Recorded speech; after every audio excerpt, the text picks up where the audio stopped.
En la Villa de Mazo, Tirimaga, vamos a intentar hablar con un filólogo en lengua inglesa. Yo, la verdad es que ni papa del idioma de Shakespeare, pero de décimas y de romances y de tradiciones sabe latín, más que inglés.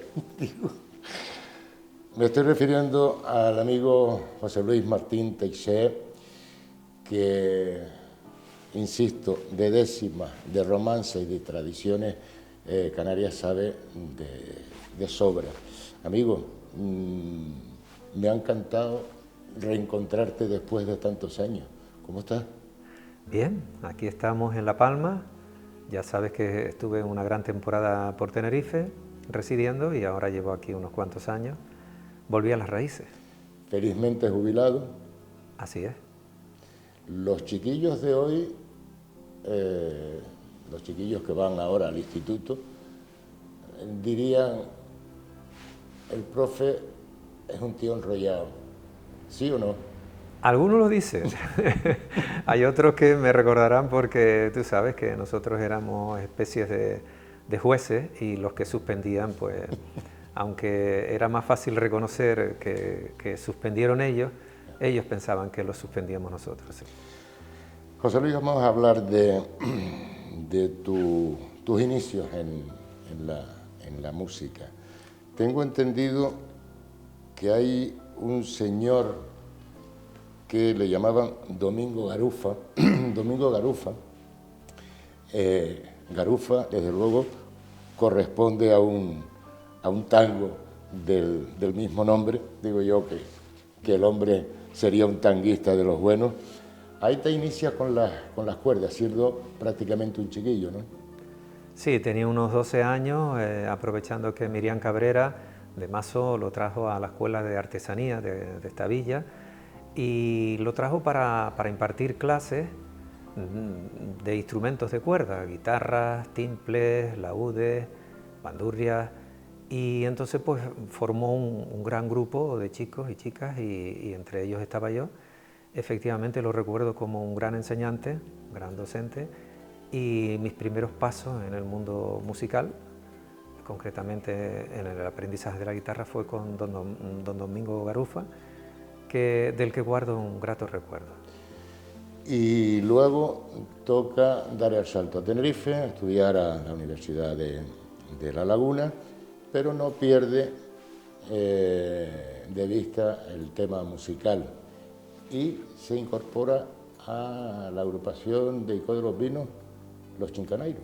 Sí, que casualmente estos días hemos estado celebrando el 50 aniversario de la agrupación.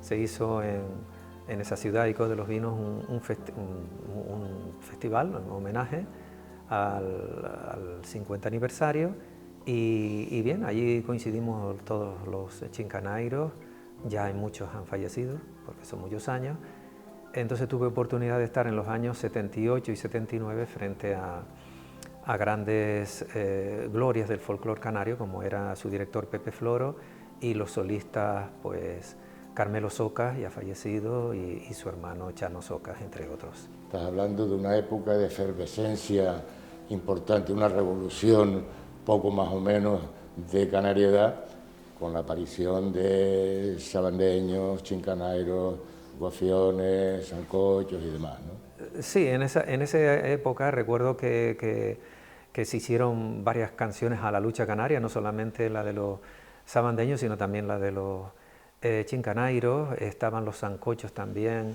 en alza, los granjeros de Montaña Cardones, en fin, y las letras eran todas muy comprometidas políticamente porque eran los años 78, 79, era, digamos, una época importante en el folclore canario. Tenía que gustarte mucho la música porque sin perras y sin posibilidad de transportes tenías que hacer autostop para llegar a Icó. Así mismo es, si te acuerdas, en esa época estaban haciendo la carretera de abajo, la que pasa por San Juan de la Rambla, y nosotros teníamos que ir haciendo dedo, autostop, pues entramos hasta el ramal en la Orotava o hasta la entrada a Los Realejos, después íbamos por Icó del Alto, o sea que tardábamos 3 horas en llegar a Icó para hacer un ensayo los viernes por la noche. Después ya nos quedábamos allí el fin de semana y bueno, pues la verdad que estoy agradecido a ellos que me daban alojamiento y me entretenían, vamos. Oye, y además también hay que destacar que acompañaste durante algún tiempo a uno de los timplistas más importantes de las islas, el tinerfeño Agrícola Álvarez. Sí, efectivamente, Agrícola Álvarez fue un descubrimiento. Yo creo que lo conocí a través de Pepe Floro, el director de Los Chincanairos, porque él acompañaba habitualmente a Agrícola Álvarez. Incluso uno de los hermanos Rodríguez, el trío de los hermanos Rodríguez, afincado en Venezuela, también lo logró acompañar. Y por supuesto su hermano, Silvestre Álvarez, porque anteriormente lo acompañaba Ángel Álvarez, que era un excelente guitarrista también. Y bueno, posteriormente ya fuimos Pepe Flor y yo quien los acompañábamos habitualmente. Y ya metido en este mundo tan complejo de la música y del folclore de las islas, todavía hasta ese momento, pues creo recordar que era a principios de los 80, con el tema de los cantos de Navidad, lo divino. Un hermano tuyo que era sacerdote, ya fallecido, pues introdujo con fuerza este tema. ¿Y tú en el 80 y algo también participaste en esta historia o no? Sí, a mí me tocó dirigir la agrupación Los Divinos entre el 83 y el 87. Mi hermano lo dirigió en la década de los 70, un par de años, y otros compañeros. Entonces, precisamente, tengo una anécdota porque yo acababa de empezar a dar mis primeros pinitos con Domingo Garufa y con 12 años mi hermano no me dejó participar con la rondalla de Los Divinos porque era muy pequeño. Entonces él se encargó de organizarlo ese año con don Domingo Garufa y incluso vino con sus hijas para que lo ayudaran a cantar y cogieron al lazo algunos, en fin, cantadores de mazo e instrumentistas. Hicieron en el año, pues estoy hablando del año 70 por ahí, hicieron, digamos, el acompañamiento, prácticamente fue la misa del gallo, y escaparon ese año así. Pues total, estuve 2 años, pero ya cuando tenía 14 años ya sí me dejó participar y ya empecé de lleno con ella. Oye, y llega los 90.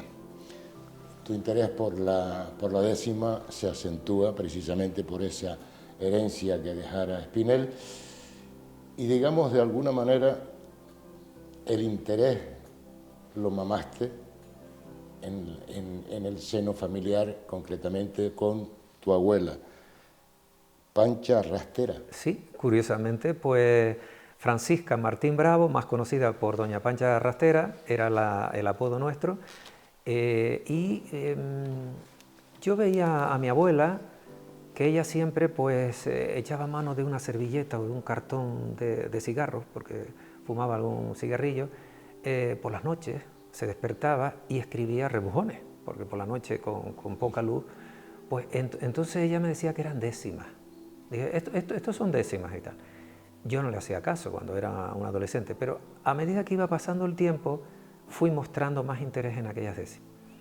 Y entonces le dije, abuela, si me las das te las paso a máquina de escribir, porque no había ordenador todavía. Y entonces por ahí empezó mi afición y entonces empecé a pasarle las décimas a máquina y vi que era muy ingeniosa y que aquello se podía incluso hacer una publicación, cosa que logramos en 1991. O sea, que publicaste las décimas de tu abuela. Exactamente, sí. Vino a transmitirte tu abuela la tradición muy arraigada en la isla de La Palma, ¿no? La emigración, obviamente, tuvo bastante que ver en esta cuestión. ¿Tiene lógica la denominación de La Palma como la pequeña Cuba? Sí, yo incluso cuando voy a Cuba digo que me da la impresión que en La Palma lo único que hace falta es plantar la bandera cubana, ¿no? Porque incluso hay un acto, como sabes, el Día de los Indianos, durante unas horas la Plaza de España se convierte en la Plaza de La Habana, una parodia que hacen, ¿no? Y porque todo aquello es cubano, parece que estás en Cuba, ¿no?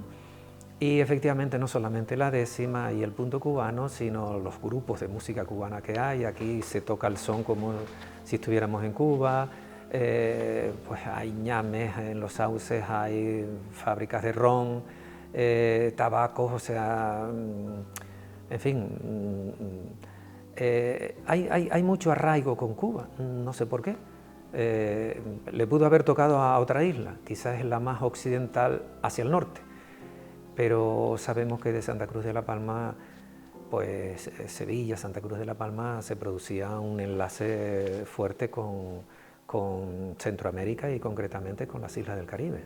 El isleño que hacía las Américas, y más concretamente a Cuba, llevaba en la mente pues hacer una pellita y volver, porque la tierra jala, evidentemente. Y venía pues con lo que lograron los cubanos de lo que le aportamos nosotros, porque la décima la llevaron los canarios, ellos la moldearon, sí, y la convirtieron en lo que es el punto cubano, ¿no? Sí, decía el indio Naborí que tuvimos oportunidad de tenerlo en el 6º encuentro internacional de la décima del verso improvisado en Las Palmas en 1998, organizado por Massimeno Trapero. Decía que prácticamente la décima surgió en los lugares, en los poblados, donde estaban afincados los canarios. Entonces, Pinar del Río, Santi Espíritu, Cabaiguán, en fin, los canarios iban a trabajar el tabaco. Algunos trabajaban la caña, pero sobre todo el tabaco.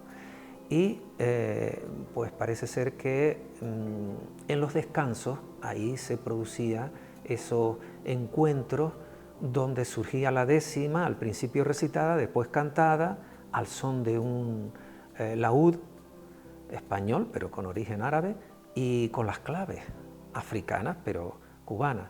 Entonces, con esos dos instrumentos empezaron a interpretar las décimas, dicho por el indio Naborí, una gran institución, como sabemos, en Cuba de la décima.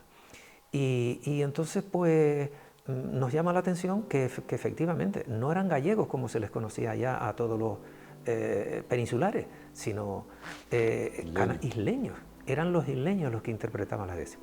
Y esos isleños, al retornar, que hay fotos aquí en Mazo, las he visto muchas, donde si vemos fotos en blanco y negro, un señor con un sombrero de Yarey, ese era isleño y venía de Cuba y traía su sombrero. Se distinguía, y algunas ropas blancas también tenía, una chaqueta blanca, por ejemplo, ¿no?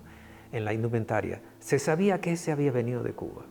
Los que no tenían sombrero de Yarey, en fin, no habían podido ir para Cuba. Pero efectivamente, en ese ir y venir, se fueron quedando pues las décimas interpretadas ya como punto guajiro, llaman allá, y punto cubano aquí. Tremenda fortuna trajeron los isleños, ¿no? Sí, yo pienso que sí, porque es una tradición que tiene muchos siglos, no voy a decir años, sino más de 2 siglos, vamos. Y aquí, por ejemplo, que yo recuerde, verseadores de La Palma, me estoy acordando de Eremio Rodríguez, Bernardo, José María Cáceres, Julián Díaz, Baldomero. Los ha dicho casi todos, falta Severo Cruz, Severiano Martín Cruz, en fin, el poeta de Catela se llamaba. Bueno, Gregorio Rodríguez era uno de los portentos, y anteriormente Cuquillo, que yo le hice un libro conjuntamente con Mario Luis López Isla, investigador del Museo Canario de Cabaiguán. Pues sí, también Simeón Marichal se afincó aquí, Gomero, se afincó aquí en Montes de Luna, y por supuesto por aquí había también el papel de la mujer decimista, no solamente mi abuela, sino aquí mismo en Tirimaga era natural Nieves Clemente la Garrafona, que estuvo en el primer encuentro del verso y la décima improvisada en Gran Canaria, en Las Palmas de Gran Canaria en el 92. Bueno, había otra señora, Matilde Medero, Enedina Pérez, que vive todavía en Montes de Luna, Migdalia Silva, en fin, estos días hemos visto de que efectivamente también el papel de la mujer decimista era importante aquí en nuestro municipio. Oye, y has mencionado a Cuquillo. Este personaje, ¿por qué te interesas tanto por este personaje? Tuvo que ser tremendo, ¿no? Sí, Cuquillo prácticamente desde pequeño, al margen del trabajo que hacía pues mi abuela y otros versadores, a mí me llamaba la atención porque todo el mundo hablaba de Cuquillo. Recuerdo aquella cuarteta que le dijeron una vez, ¿de dónde vienes, para dónde vas, cómo te llamas, qué tal estás? Y él sobre la marcha dijo, de atrás vengo, para adelante voy, Manuel me llamo, yo bien estoy.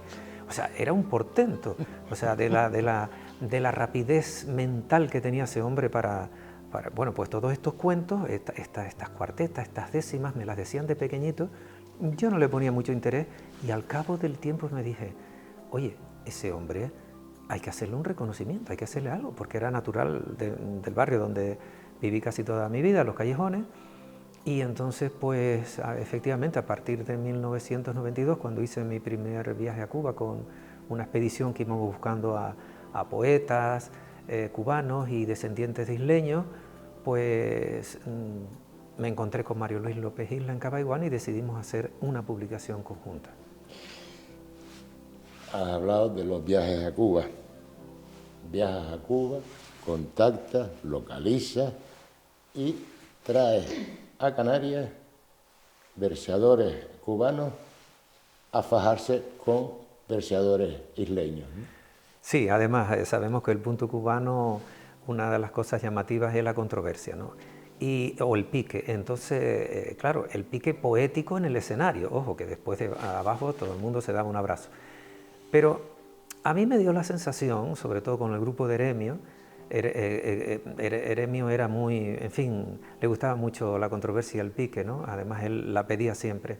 Entonces me daba la sensación, cuando yo traje a los versadores cubanos, pues se produjo un poco de pique, casi celos, porque claro, los cubanos eran profesionales en Cuba y los canarios, sobre todo los palmeros, no aceptaban eso de esa profesionalidad. El punto cubano era como era y ya está. Entonces los piques en el escenario fueron tremendos, sobre todo uno que hubo entre Eremio y Raúl Herrera en 1993 en Tijarafe, en el Festival de Punto Cubano de allá, que fue impresionante. Además Eremio, en plan gallito, dijo, canten todos como quieran, me dejan a Herrera, lo llamaba así, al final para yo hacer un debate que se sigue haciendo hasta el día de hoy, el debate final en Tijarafe entre dos poetas. Y el Festival de Tijarafe sigue celebrándose, ¿no? Pues sí, hemos tenido oportunidad este año de celebrar el 50 aniversario, que correspondía en el año 2020, pero por la pandemia se aplazó y este año lo pudimos celebrar. 50 años celebrando el Festival de Punto Cubano, creo que es algo importante, sí. Y oye, y te empiezas a subir a un escenario con el Punto Cubano, con un cubano, con Fernando Murga. Sí, es curioso. Sí, la cuestión los está... compadres, sí, sí, en la cuestión de subirnos al escenario, Murga y yo, era porque éramos los acompañantes, sobre todo en esos años, 95, 96. Entonces vimos que en Cuba se solía hacer lo que se llama ya, hay un grupo de música campesina, hay grupos de música campesina que intercalan la actuación o las canciones, el repertorio con los versadores, es decir, los versadores tienen su momento, pero el grupo de música campesina también. Entonces vimos que podíamos un poco empezar nosotros con música tradicional cubana, concretamente del dúo Los Compadres, que era el más famoso dúo de allá, y después dábamos pie a que los versadores, en este caso Tomasita Queala y Raúl Herrera, pues hicieran, digamos, su trabajo. Y pegó, fue algo muy bonito y después ahí logramos incluso hacer una grabación. Y esto fue antes de una hermosa aventura, son 6 y punto. Sí, hay que aclarar que Son 6 y punto tiene incluso muchas confusiones. A veces nos decían, ahí viene, después actúa las 6 en punto. Son 6, son 6. Y entonces decíamos, no, mire, son 6 y punto, dice, pero es que en algún momento éramos 6. Entonces, pero ustedes, oye, que hoy veo, después pasamos a ser 8. Dice, oiga, pero eran 6 o son 8 o qué es lo que pasa. No, son los géneros, entonces teníamos que explicar, son por el son cubano, 6 por el 6 puertorriqueño, que ya lo introdujimos, y punto por el punto cubano. Teníamos que aclararlo en cada actuación en el escenario. Y sí, ahí fue cuando hicimos ya 4 grabaciones, 4 CDs, hicimos muchas actuaciones por todo el archipiélago, y fue algo, pues quizás, como decía antes, la música campesina, yo creo que ha sido el único grupo de música campesina que ha habido en Canarias. Es decir, puedes acompañar a los versadores, puedes hacer punto cubano, pero también puedes hacer guajira, son y otros estilos cubanos que se hacían allá en Cuba, sobre todo bajo la voz y el genio de una gran intérprete como era Celina González. Y pegó fuerte, Son 6 y punto. Yo recuerdo ahora la participación en un tenderete en Los Silos. Así es, así es. ¿Recuerdas Los Silos? Sí, lo recuerdo bien. En el convento aquel. De San Sebastián, creo que es, sí. Con Menceyes de Daute, que es el grupo de allí. Sí. Efectivamente, incluso yo te dije, fue un 9 de septiembre del 2001, 2 días antes del desgraciado, en fin, ataque en Nueva York a las Torres Gemelas. Y bueno, pues fue algo muy bonito para nosotros. Era la primera vez que íbamos con el formato de Son 6 y punto al programa Tenderete, e incluso una de las canciones, que fue La Guantanamera, la seleccionaron para posteriormente hacer un CD conmemorativo de Tenderete, y pues se lo agradezco. Fue sensacional, pero además ustedes, las décimas eran relativas precisamente al programa, ¿no? Sí, al programa, a los hilos, en fin, fue algo muy bonito que está recogido también en algún vídeo por ahí que lo ponen de vez en cuando. Sí. Y recoge nada más ni nada menos que la socarronería popular en cualquier sitio, en cualquier lugar de las islas. Todos tenemos un nombrete o nos acostumbramos a poner nombretes, apodos. ¿A ti se te ocurrió en determinado momento reunir los apodos, los que pudieras, de la isla de La Palma? Bueno, fue un trabajo inicial de mi abuela, es decir, Pancha Rastera. Un día le llega la comadre por allí, es decir, la madrina de mi padre, y le dice, yo no sé por qué la gente me llama gazapera. Bueno, nosotros en Canarias decimos gazapera, pero viene de ahí, de gazapo. Y entonces mi abuela se quedó callada y no le dijo nada. A los pocos días le envía una décima y le dice, no se debe de enfadar quien se llame gazapera. Unos se llaman rastera, otros carpios surrubán. También les voy a citar azurianos y pilronas, pijos, brevas y carmonas, conchas, tablados, malgaras, cucuruchas y chicharras, curujas, melras y rolas. Es decir, en un momento le nombró prácticamente los apodos de toda la zona. Y claro, efectivamente todos en Mazo teníamos apodos, pero claro, cuando íbamos por ahí resulta que nos decíamos, nosotros fuimos a la Cruz del Camino, en Ico de los Vinos, y dije, cántele algo a Ezequiel el Gasolina. Es decir, ya era una cosa tan normal cantarle a la gente con su apodo, que nosotros pensábamos, oye, ¿y si se ofende? No, no se ofende, incluso le gusta que le digan su apodo. Nosotros pensamos, cuando hice el primer trabajo de los apodos de La Palma, de mi abuela, en 1991, pensamos que se iban a enfadar los que los pusimos ahí, aunque yo pedía disculpas y todo eso. Pues no, se enfadaron los que no fueron puestos. Dice, oye, que el mío no está, ¿cuándo me pones el mío? Pues habrá que hacer una segunda versión. No se hizo, pero de todas formas están ahí recogidos, ¿no? Qué rico, ¿no? Sí, sí, sí. Incluso en Gran Canaria hemos visto que efectivamente han hecho trabajos en la universidad sobre los apodos, han recogido muchos apodos, y en todos los municipios de Canarias es que es una tradición, no solamente de los argentinos que que nos vienen con su apodo, sobre todo los futbolistas, sino también aquí en Canarias es muy tradicional.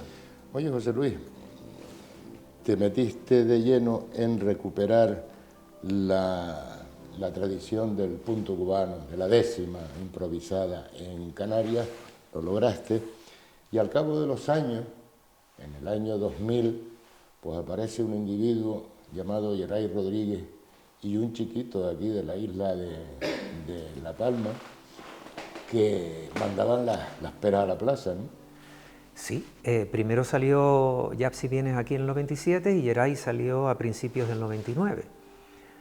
Nosotros íbamos a actuar a la Universidad de Las Palmas con actuaciones que pues, organizaba Massimeno Trapero, y entre el público, los mismos alumnos universitarios nos decían, oye, que aquí hay uno que le pega también a lo que ustedes hacen, porque no sabían muchos de ellos lo que hacíamos.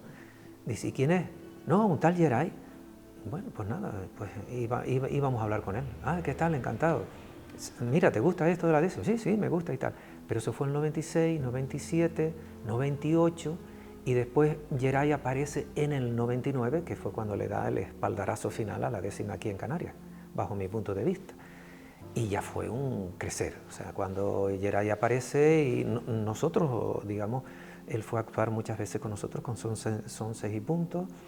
Lo traje por primera vez a Tijarafe en el 99 y él recuerda aquellos inicios como algo importante para él, porque además desgraciadamente coincidió con el año en que falleció el padre y bueno, y él vio esa oportunidad como que era un deber de él.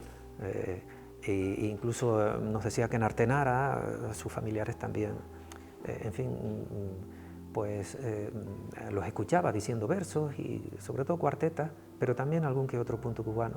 Y ya después ya sabemos lo que ha pasado después del año 2000 con Geray, su escuela de versadores de Gran Canaria y demás logros, ¿no? Por seguir hablando de la música y más concretamente la música canaria, la tradicional, que incluimos también obviamente la décima y la improvisación, pero te quería preguntar, José Luis, ¿cómo ves la influencia de los medios de comunicación en la forma, los modos de entender nuestra música? Bueno, yo entiendo que los medios aquí en Canarias han divulgado mucho nuestra música, ¿no? No solamente, por supuesto, el programa Tenderete, ¿no?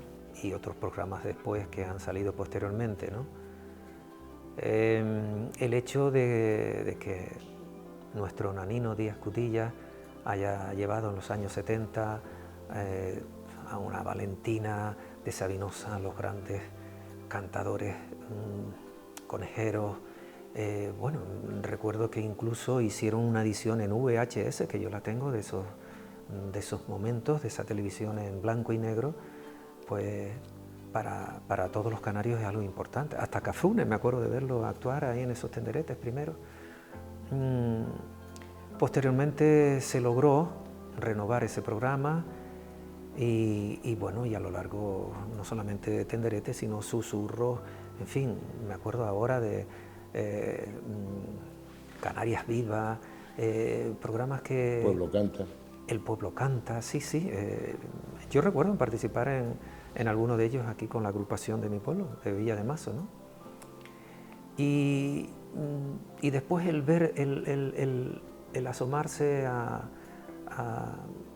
la pantalla todos los viernes para ver el programa Tenderete, o sea, nos sentaba, o sea, Tenderete nos sentó a todos nosotros delante de la pequeña pantalla todos los viernes, en principio, cuando se hacían los viernes, para ver a los distintos grupos, solistas, músicos, que no sabíamos que existían, porque gracias a ese programa pudimos enterarnos de todo lo grande que había en el folclore canario, no solamente los grupos punteros como los sabandeños, los citados anteriormente, los chincanairos, los sancochos, los ofiones.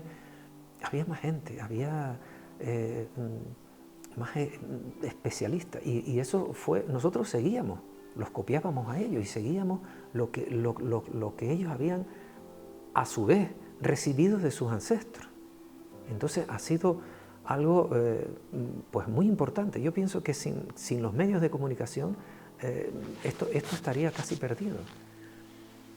Un palmero, don Juan Régulo Pérez, le preguntaron una vez su opinión sobre Tenderete y respondió que Tenderete, a través de la música, había unido más a los canarios que todos los políticos juntos en 500 años de historia. Así mismo es, sí, sí.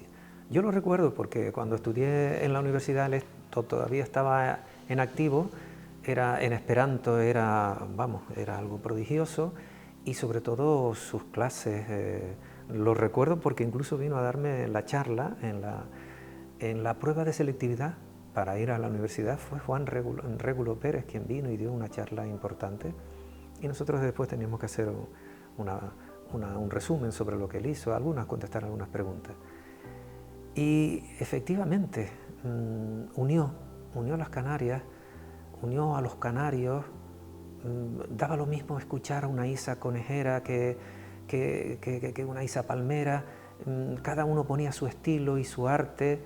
Recuerdo una vez ir con Pepe Floro al Hogar Gomero, que estaba en La Higuerita, y estaba Nanino Díaz Cutillas con Valentín el Guanche y algunos más seleccionando a los solistas que iba a llevar a un tenderete. Y entonces me dijo Pepe, vamos porque allí está Nanino y está... entonces Nanino iba a escuchar a los solistas a todas las islas, los convocaba, los escuchaba y después les decía, los voy a llevar a tenderete. Era increíble el trabajo que hacía ese hombre. No esperar en televisión y hoy en día ya se conoce todo el mundo. Oye, mira, me hace falta que vengas para tal fecha. No, Nanino iba por ellos, a buscarlos a su lugar de origen. Prodigioso, ¿eh? Es increíble el trabajo de ese hombre. Sí, gracias a ese trabajo hemos llegado a donde hemos llegado. La música está, pues,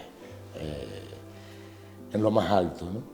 Y digo yo, José Luis, ¿cuánto de bueno y cuánto de malo tiene el academizar la música tradicional? Bueno, yo pienso que tiene mucho de bueno academizar la música canaria, porque hoy hay escuelas de folclore prácticamente en todos los municipios de Canarias. Eso antes era impensable. Antes, en fin, eran 2 o 3 los que tocaban un timbre y una guitarra, ¿no? Hoy ya hay muchos niños, no solamente aprendiendo a tocar, a cantar, a bailar, sino también a cultivar, a amar la décima, que eso antes era imposible. Antes eso estaba en manos de 4 versadores y que prácticamente hasta que empezaron a subir a los escenarios no salían de las bodegas. Incluso a las mujeres no se les permitía ir a las bodegas porque algún gracioso dijo que se les picaba el vino si entraba pues la mujer con la regla a la bodega. Dígame usted, yo pienso que era para que bebieran menos vino o para marginarla. Para estar solos. O para estar solos, sí, era un momento en que los hombres estaban solos. Algún pícaro, vamos a llamarlo así, se le ocurrió esa idea. Y entonces el punto cubano no salía de las bodegas. Después subió a los escenarios. Hoy hay escuelas de versadores en Gran Canaria, aquí en La Palma también. Es algo que o sea, ya todo el mundo tiene acceso. O sea, hay versadores por todos lados, decimistas. Cada vez aparecen todos los días hombres y mujeres versando y componiendo décimas.